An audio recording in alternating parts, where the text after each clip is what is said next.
Hello everyone, and this is Minority Health Report. We'll talk about health disparities affecting the African American and Black community. Alright, so before we get started on minority health, we're going to talk about some key minority health definitions that I'm going to discuss in the video. So when I talk about minority, I'm talking about part of a population that's going to differ from others in some characteristics and often subject to differential treatment. Another definition I will add is the lower population, I guess you can say. Not the majority, the minority, I guess, population. So we're not talking about white people. We're going to talk about the minorities, the African Americans, the Hispanic population, the Asian community, and other ethnicities that is not the majority, like white people, specifically in the United States. Health. So the World Health Organization defined health as the state of complete physical, mental, and social well-being, and not just the absence of diseases or infirmity. You can think you're healthy because you're physically healthy, but if you're socially and mentally not healthy, then you're not gonna be considered healthy, as far as the World Health Organization definition. If I'm physically healthy but mentally sick, I'm not healthy. So to put minority and health together, we're just going to define it as complete physical, mental, and social well-being of racial and ethnic minorities. So we are going to talk about some African American statistics and stats. I'm going to give you a few facts about minorities. Right. So we make up 12.8% of the population. And I'm saying we because I consider myself a African American, Black, Negro. I'm a Black woman. We're the second largest minority group next to Hispanics and Latinos. Maybe 20 years ago, we were the second biggest group in the United States, but now we're the third. It's white Americans, Hispanics, and Latinos, and then it's African American. 87.2% of African Americans have at least a high school diploma. 87.2. 22.6% has earned at least a bachelor's degree. 22.6%. 8.6% of us has earned an advanced degree, such as a master's degree, whether that's MBA, Master's in Public Health, Master's of Arts, and the PhD programs. I think they counted MDs in here too, and of course, JDs, the lawyers. Median household income for African Americans in 2019, mind you, was $43,000 roughly, $43,000. The median income in the United States is $63,000 as of 2019. So the median income in the United States is $63,000, and the median income in the African American community is $20,000 less than the nation's average. 21.2% of African Americans live in poverty. And these stats were taken off the U.S. Department of Health and Human Services Office of Minority Health, and it was updated in 2021. Here are some more stats for you.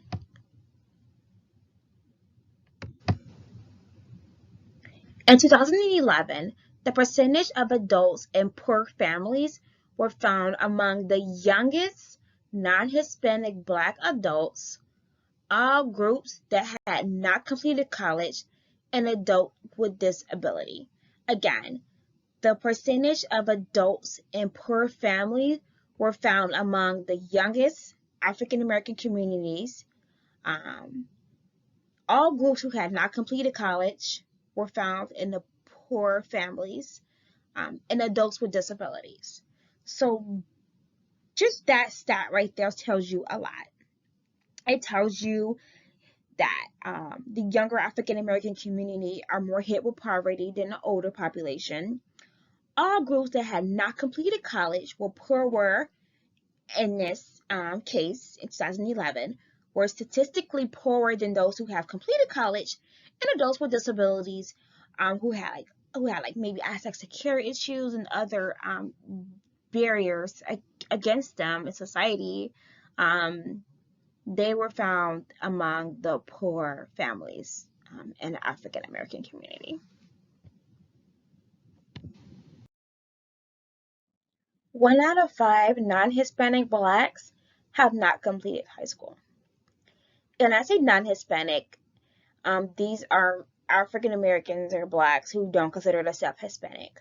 You can be an Hispanic black person, and that falls into a whole other category with the Hispanic population and not with the African American population, the non-Hispanic African American population. So again, that says a lot. That's just out of 5 black adults or black adults over 18. 1 out of 5 of those have not completed high school. That is close to 25%.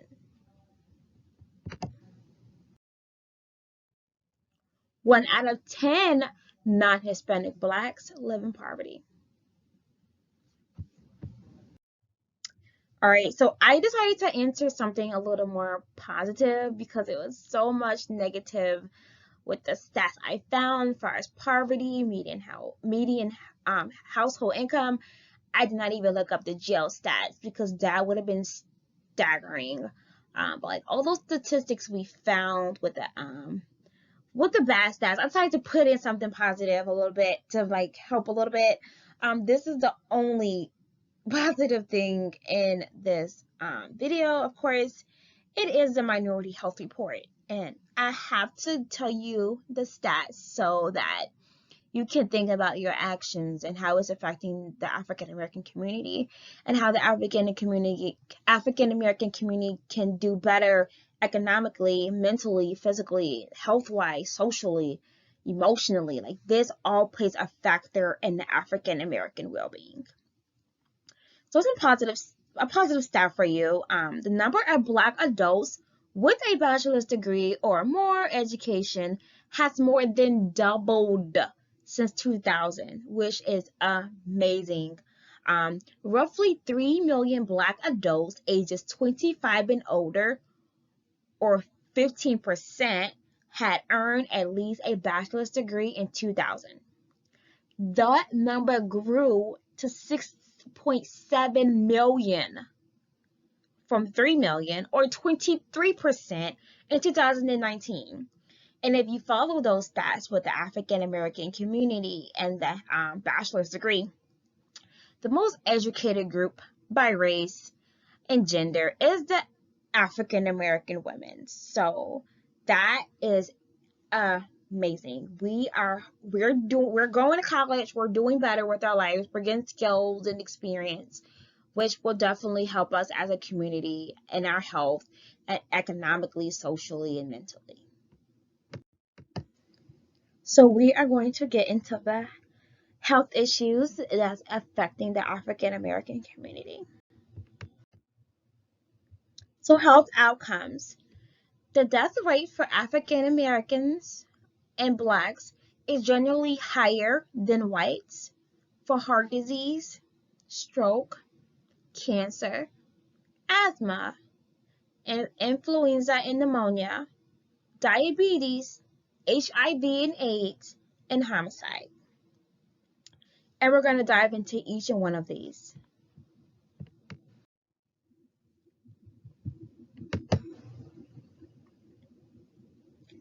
We're going to talk about life expectancy by race and gender.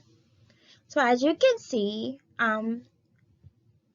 white, this is a white, and this is the Black over here. The average life expectancy, as in the average age normally like a person will pass away. So the life expectancy of white people is 80.6%, well 80.6 years old in the United States. The average age is 77 years old in the Black community. So that means the white people, live roughly 3 years longer than us on average. Men. White men live normally to be 78.4 years old, and then the average life expectancy for Black men is 74 years old. The life expectancy for white women is 82.7 years old, and the life expectancy for Black women is 79.8 years old. So maybe roughly 80 years old. And so that is the life expectancy by race and by gender. And the Black men have the lowest life expectancy. Of course, that can be due to homicide and HIV/AIDS, which we're going to talk about in a few slides. Okay. So heart disease. In 2018, African Americans were 30% more likely to die from heart disease than non-Hispanic whites. African American women are 60% more likely to have high blood pressure as compared to non-Hispanic white women. The risk factors for this is obesity and overweight. If you are obese, you are more likely to have a heart disease. Your heart is working extra hard to carry the weight, and sometimes a lack of exercise will make your heart weaker. So that's how obesity and overweight comes apart.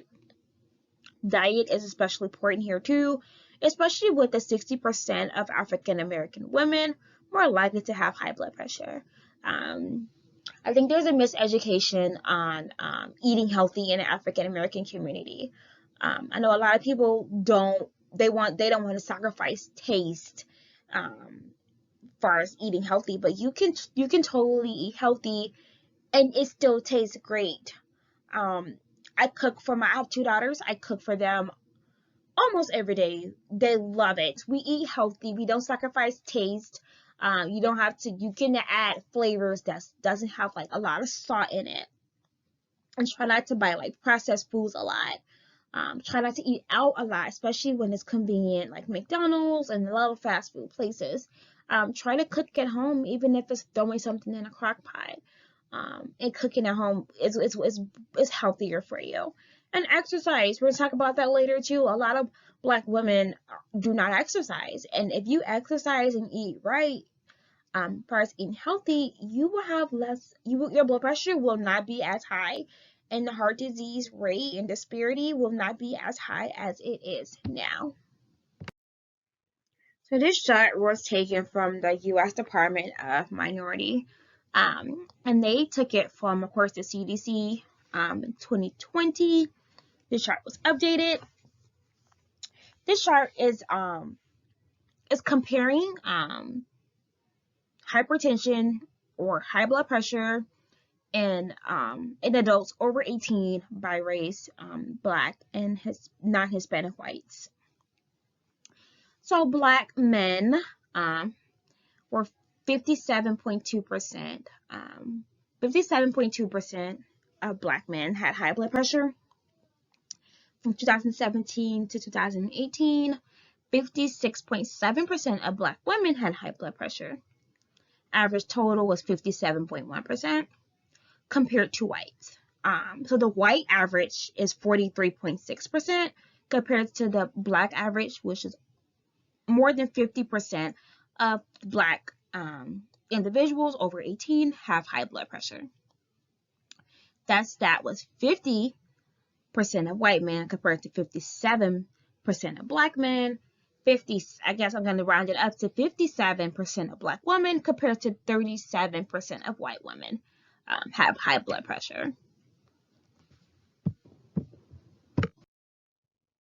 The next health outcome is strokes. African Americans are 50% more likely to have a stroke, also called the cerebrovascular disease, as compared to their white adult counterparts. The risk factors for strokes is obesity and overweight. Again, the high blood pressure, the lack of exercise, uneating healthy will cause you to have a stroke. Hypertension, which is high blood pressure, high cholesterol. Basically, think of high cholesterol as an unhealthy amount of fat in your blood. And smoking. Those are all risk factors for having a stroke. Next, we're going to talk about some African American and obesity stats and rates. African American women have the highest rate of obesity or being overweight compared to other groups in the United States. About 4 out of 5 African American women are overweight and obese. I'm just going to repeat that because that is staggering. About 4 out of 5 African American women are overweight or obese. African Americans have the highest rate of obesity or being overweight compared to any other group in the United States. In 2018, African Americans were 20% less likely to engage in active physical activity as compared to non-Hispanic whites. And that stats were taken from the U.S. Department of Health and Human Services Office of Minority, and it relates to obesity in the African American community. This is the CDC physical activity guidelines.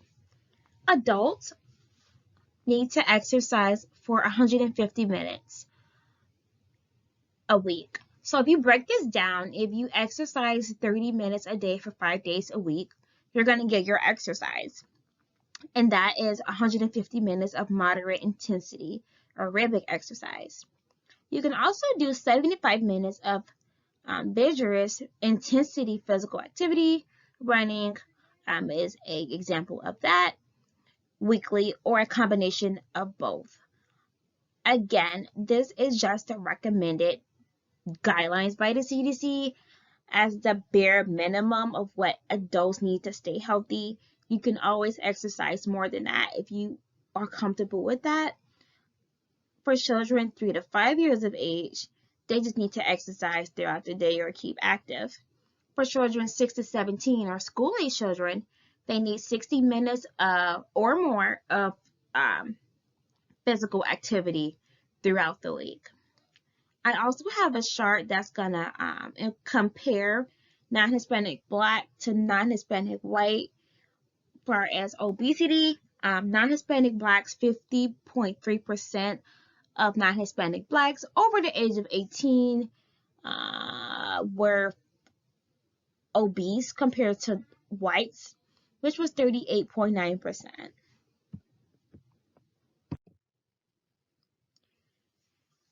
This diaphragm infographic right here, it compares it again for as preschool age children 3 to 5 every day throughout the day, 6 to 17, 60 minutes, a variety of enjoyable physical activity. Adults 18 to 64, 154 minutes, at least 2 days a week of activities that strengthen muscles. Again, walking will definitely, like if you walk 30 minutes a day, again, for five days a week, don't walk on the weekends, or if that's what you want to do, or walk on the weekends for 2.5 hours each day, 30 minutes, you will get your activity, your recommended activity. Of course, if you're 65 and older, it's the same thing. They want to focus on improving balance, such as standing on one foot. Those are the physical activity recommendations. And of course, we saw in the previous slide that 20% of African Americans, or African Americans are 20% less, I should say, likely to engage in physical activity compared to their white counterparts. The next health outcome we're going to discuss is cancer. African Americans have the highest mortality rate of any racial and ethnic group for all cancers combined and for most major cancers. So when I say mortality, mortality is basically death. So African Americans are at a higher chance of death, or have a higher death rate of cancer compared to any racial and ethnic group for all the cancers combined. This chart compares cancer diagnosed versus survival rate of men by race. So the top cancer sites for African American men were prostate cancer. So as you can see, prostate cancer, 176 of cancer incidence rate. Of 100 incidence rate of cancer in African American men, 176 were prostate cancer, compared to 104 in white men. So African American men are more likely to have prostate cancer than non-Hispanic white men. So 14.1%, no, I'm sorry. So all sites, 520 African American men or cancer incidents, and 505 non-Hispanic white men cancer incidents. The survival rate is different. Of course, African American men are more likely to have a high chance of cancer incidence rates compared to non-Hispanic white men. But non-Hispanic white men are more likely to survive. 66.5% of cancer patients, 66.5% of white men cancer patients will survive in a 5-year period. Only 63.6% of African American men will survive. African American men are more likely to die of cancer than white men. So when you see those stats and you compare them to, you can make assumptions like I just did. African American men are more likely to die of cancer compared to white men. This is true. 63.6% of African American men survive in a 5-year period versus 66.5%.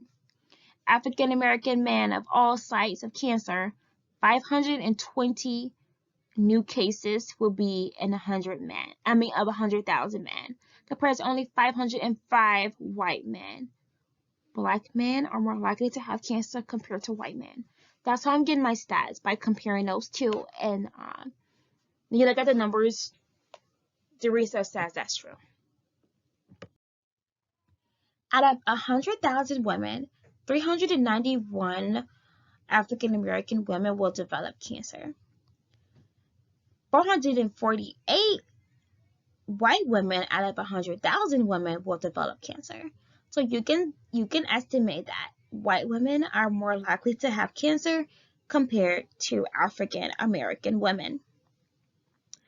African American women have a higher rate of breast cancer than any other cancer. Breast cancer in African American women is 124 compared to 136 out of 100,000 women. Survival rate is different. Although African American women are less likely to have cancer, their survival rate is lower than the white women. African American women have a 5-year survival rate. 59.7% of them will survive with cancer, compared to 68.6% of white women. So that you can assume that 59.7% is roughly 60%. So 60% of African American women will survive cancer, compared to 68.6% of white women.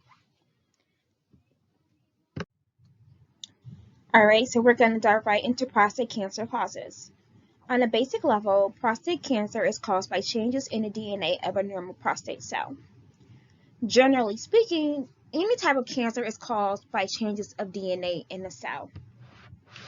Prostate cancer can be inherited or a genetic factor, aka your family history, when your doctor asks you about your family, who's had what in your family. Androgens, which is male hormones such as testosterone, promotes prostate cell growth. So having higher levels of androgens might contribute to prostate cancer risk in some men. Some research says that men with high levels of another hormone, insulin like growth factor 1, IGF-1, are more likely to get prostate cancer. Studies also have researched that men who eat a lot of dairy products appear to have slightly higher cancer levels, specifically prostate cancer, than men who do not eat a lot of dairy products. Radiation and cancer-causing carcinogenic chemicals can also lead to prostate cancer. A lot of chemicals if they have a cancer-causing chemical in it, they have the carcinogenic label on the bottle.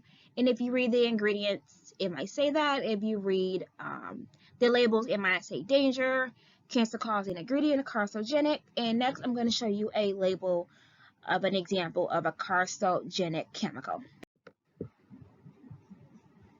So right here, you can see the biohazard label right here.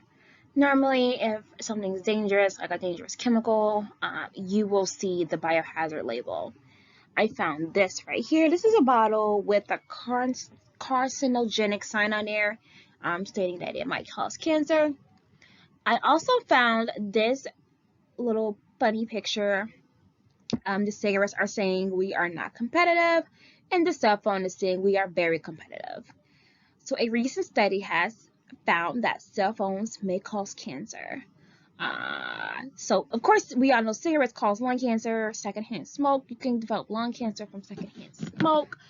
And there's also been research that has found that cell phones can also cause cancer. So keep that in mind when you sleep with your phones underneath your pillow. When you stay up on the phone all night with your phone directly to your face, there has been a link between cell phones, smartphones, and cancer. Asthma is also a health outcome that is affecting the African American population greater than a lot of other populations. Non-Hispanic African Americans were 40% more likely to have asthma than non-Hispanic whites, according to the Asthma and African Americans topics in the U.S. Minority Health and Human Resource. Children exposed to secondhand tobacco smoke exposure are at an increased risk for acute lower respiratory tract infections such as bronchitis and, of course, asthma.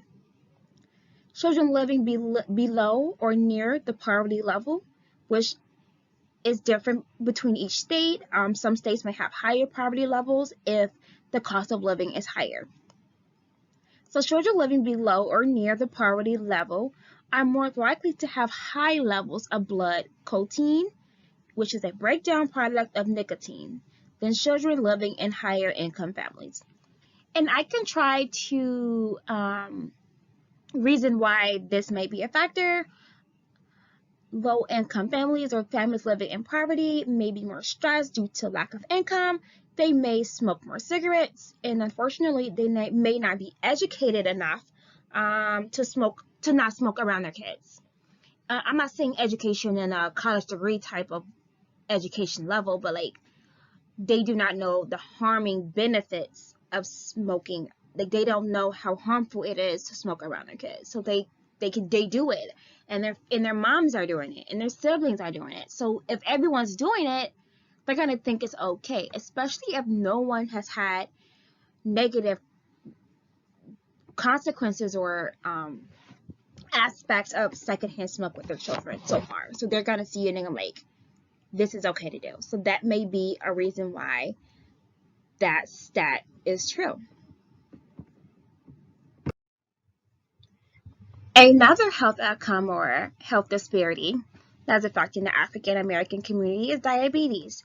You probably have heard this for years. Maybe your grandma has diabetes, your grandpa, your mom, or your dad, or maybe a sibling has diabetes. This is a disease that has affected the African American community greater than a lot of other communities. In 2017, non-Hispanic blacks were 2.3 times more likely to be hospitalized for lower limb amputations as compared to non-Hispanic whites. When I've worked in a hospital for years, previously to becoming a health educator and previously to work in the public health field. And I've seen so many African American patients come in, diabetes not even under control, is either really low or super high. I think the highest number I've seen was 300 in blood glucose levels. And then I used to be a phlebotomist too, so we ran those tests, and I've seen some insane numbers. I've seen several Black people come in the hospital having to get their foot amputated because they don't take care of themselves, because they've been diagnosed with diabetes and they do not take care of themselves. They don't eat healthy, they don't exercise, they don't check their blood sugar, they don't watch what they eat. And that plays a huge factor in amputations. Take care of yourself if you have diabetes. In 2018, non-Hispanic Blacks were twice as likely as non-Hispanic whites to die from diabetes. African American adults are 60% more likely than non-Hispanic white adults to be diagnosed with diabetes by a physician. I touched on this previously about exercises and diet.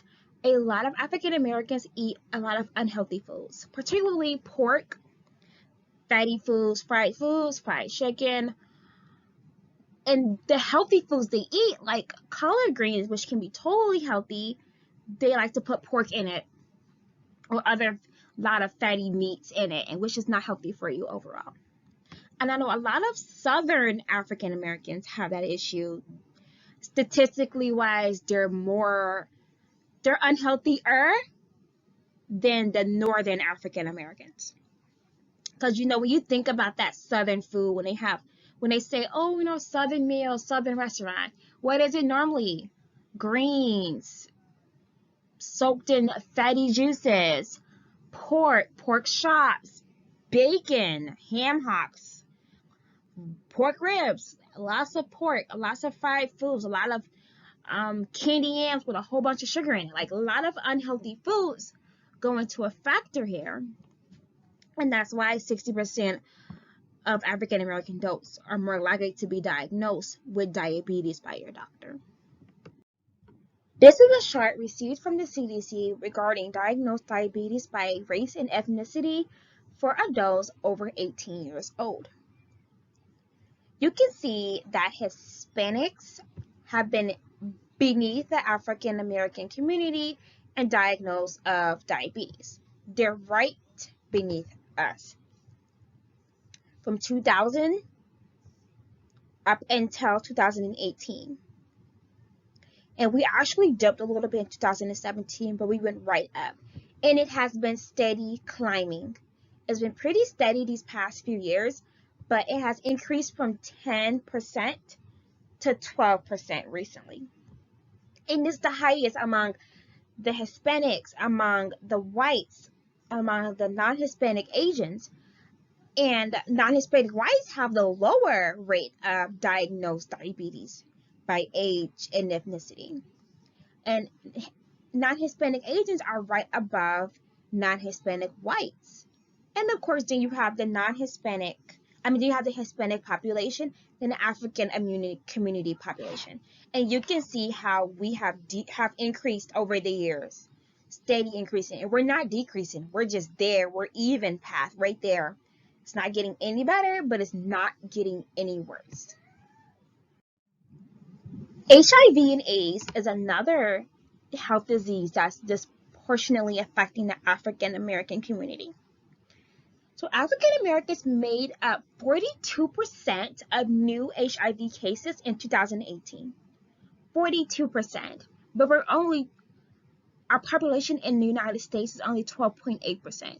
But we've made up 42% of new HIV cases.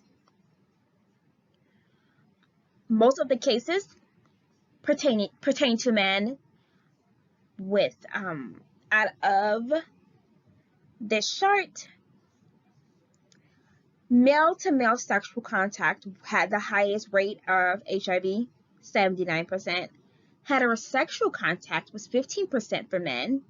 Injection drug use was 4%. Male-to-male sexual contact and drug use was 2%. And we have other, which is less than 1%. I'm thinking other is mostly maybe finger sticks at the hospital, maybe the phlebotomists or the nurses. For women, 92% was heterosexual contact. There is a lot of men who have sex with other men, which is okay if that's your prerogative, but they don't tell the women that they're doing this. And a lot of women do not tell the men to use protection. Protection does not just prevent a baby. It prevents STDs and it prevents STDs, STIs, which is sexually transmitted diseases, and sexual transmitted infections, and it prevents HIV and AIDS. Okay? Please, please, please use a condom. And a lot of times it can be your boyfriend. It can be your husband of 20 years. Use a condom if you are in doubt. You have to, not using condoms require a certain amount of trust. If that trust is not there, then do not use a condom, please. So, the other percentage of women with HIV diagnosed was injection drug use, using dirty needles, and then other, again, like I said previously, maybe that pertains to the people who work in the hospital with finger sticks. But yes, HIV/AIDS is disproportionately affecting the African American community. And this is most new HIV diagnosis. So HIV and AIDS are different. HIV is like the first step, right? You're sick, your white blood count is low, you have an immunodeficiency disease. AIDS is deeper into it. You can live with HIV and not develop AIDS. You have to have HIV to have AIDS. So think about that. So these are new HIV diagnoses. This is not AIDS diagnosis. This is just HIV. Another health outcome or health disparity that's affecting the African American community is homicide.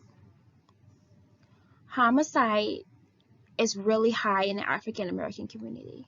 And it's not just police brutality, police killing the African American men, increased racial tension. It's not even just that. It's the African American men killing other African American men.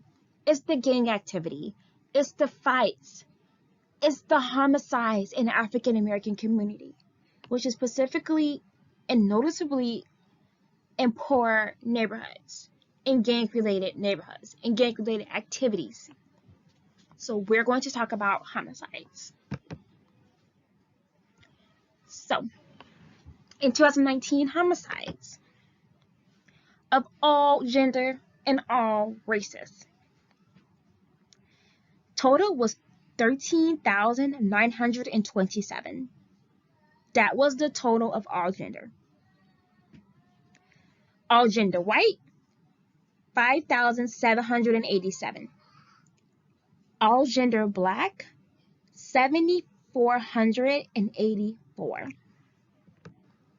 And we're going to break that down even more. That's just all gender. Men, total 10,908 of all gender and all races. Whites, 4,026. Black men, 6,446. That's a big difference. That's 2,400 more homicides. And like I said, we only make up 12.9% of the population. Females, total, 2,991. White, 1,759. Black women, 1,035. Black females have lower rates of homicides than white females. Again, we're only 12.9% of the population. The white people are the majority, so that can be expected. But black men, 6,446 homicides in 2019. That's insane. Black men homicides are more than white homicides of all genders. That is staggering. That rate, that stat, this chart, it says a lot. It says that black men are more likely to die of homicide than any other race.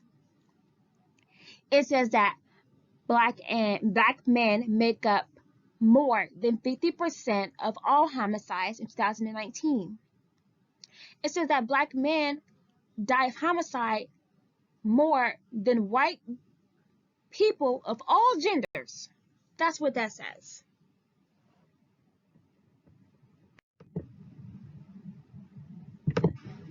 So we've talked about homicides, talked about HIV and AIDS, we talked about diabetes, stroke, and cancer, and the life expectancy of the African Americans. Now we're going to talk about mental health. And I'm an advocate for mental health and why mental health is so important. All right, we're going to talk about suicide. In 2019, suicide was the leading cause of death among Blacks and African Americans ages 15 to 24. The second leading cause of death. This chart shows a percentage of the population with feelings of sadness, hopelessness, worthlessness, or that everything is an effort, all or most of the time, among individuals ages 18 and over. So African Americans reported a 4.2% in sadness, a 1.8% in hopelessness, a 1.8% in worthlessness, and an 11% in everything is an effort. Non-Hispanic whites reported a 2.6% in sadness, 2.2% in hopelessness, 2.3% of worthlessness, and the 6.6% is everything is an effort. And non-Hispanic Black feelings of everything is an effort is almost twice that amount of non-Hispanic whites. And this is not just because of maybe police brutality, which is a huge problem. It's the systematic racism. It's the media. It's a lot of the older Black Americans not teaching their kids properly, not teaching their kids how to love themselves, how to be respected, how to respect individuals. It's so many factors that goes into part in this table of everything's an effort. It's the teachers that's teaching the kids. It's everything, because when you're African American in the United States, you can't do everything that a white non-Hispanic can be able to do. You don't have that leisure. You do the same thing, it's not going to be perceived the same way. African Americans have to try more. You have to do more to get acknowledged. Not just be that one Black girl, that one Black guy. To not just be that one Black smart kid or one Black pretty girl. To not get comments like you're cute for a Black girl, or you're so smart for a Black guy, or how did your hair get like that? Who gave you your hair? Why are your eyes blue? Like, it's deep rooted in the United States, and that is why this chart does not surprise me. The fact that suicide is the second leading cause of death among African Americans ages 15 to 24, unfortunately does not surprise me, because the media only shows the one white kid, and that one white kid's mentally ill and he does something crazy, or not even crazy, I shouldn't even say that, because this is mental illness we're talking about. They do something out of the social norm. You see that. That's not how all mental health looks. That's not how all people who contemplate suicide, that's not how they all think. Suicide has many faces. It's not just one face, that white kid. It's so many different faces. And there's so many different cultures that have this issue with mental health. And it's so deep rooted, and there's so many causes, and there can be so many answers to fix this. Access to care for mental health resources is really prominent in the African American community. Percentage of adults ages 18 and over who received mental health services in the past year. 9.8% of African American adults ages 18 and over received mental health resources in the past year. 19.8% of non-Hispanic white adults received mental health services in the past year. I think that mental health is still such a stigma in the African American community. A lot of families have this notion of what hurts you stays in the family, or everything stays in the family. And a lot of African Americans do not even believe in mental health. I remember when I was younger and I was like, I'm sad because I battled with depression all my life. And someone asked me, like, what do you have to be sad about? You have this, this, and this, and this. But you cannot control depression. Depression is not just, one day I'm going to wake up and be sad. Like, that's not how depression works. You're sad for no reason. You do not know the reason. You're just in a sucking, deep sadness place. It is hard to overcome that. And it comes and goes like spells. And a lot of African American people, if something happens in their family or something happens that's affecting their mental health, okay, they have their grandma and their mom and their dad to talk to, but they need a doctor, a mental doctor, a psychologist that's going to understand them and talk to them about what they're feeling. If it's normal, if they're contemplating suicide, they can help them. They can tell them why they're feeling this way and how to cope. If they need prescriptions, they can do that. They can do non-prescription remedies for depression and bipolar issues. It's so important to get help if you need help, because mental health should not be stigmatized. If you can be physically unhealthy, you can be mentally unhealthy, and that's okay. It's okay to get help. And I also have resources on my website for mental health, for suicide prevention hotline. It's okay. And if you are contemplating suicide, please talk to somebody. Suicidal ideations were high among African American adolescents in grades 9 to 12. So this is a 2019 survey of students who attempted suicide. Non-Hispanic Black men, 8.5. Non-Hispanic Black women, 15.2. Total percentage is 11.8% of 9 through 12th graders who contemplated suicide. Non-Hispanic whites for men was 6.4. For women, 9.4. Total is 7.9%. What are the reasons that you might think that African American women or African American adolescents in grades 9 through 12 have higher rates of suicide than non-Hispanic whites of all genders and non-Hispanic whites total? You don't see that on the media, do you? You don't see a lot of an African American girl attempted suicide. You don't see that. The media shows you the white girl that contemplated suicide, or the white little boy that contemplated suicide. But this survey, this data says that that's not the case. This data says that there's more non-Hispanic Black women in grades 9 through 12 who contemplated suicide, who attempted suicide. This is so important to look into. This is so important to talk about, especially as African American women. Like, a lot of times we see in the media, you see this sexualization of the African American woman. There's all Black women have an attitude. If a Black woman takes up for herself, she's suddenly the angry Black woman. So you have this sexualization of Black women, the attitude, all Black women have attitude, idealization of Black women. You have this Black women, no good for nothing, quote, baby mamas, don't have a man, single mom. You have all of this stuff portrayed by the media, loud and ghetto, Black women, and then you wonder why suicide rates are high among non-Hispanic Black girls in grades 9 through 12 who contemplated suicide. Like, there's no wonder why. How the media portrays you, how a lot of people look at you, not even just white men and white women. Black men, black little boys, how they treat these little girls, how they treat them. Their mama's not telling them maybe they're beautiful. Dark-skinned, beautiful black girls. Girls who see all of the light-skinnedness in the media. The lighter the skin, the better somehow. The lighter the skin, the more beautiful you are. The lighter and the looser curls you have, you're more beautiful. And they don't fit the normalization of beauty standards. And your self-esteem has such a huge impact on your mental health. It really does. If you love yourself, you will be more happier than if you do not.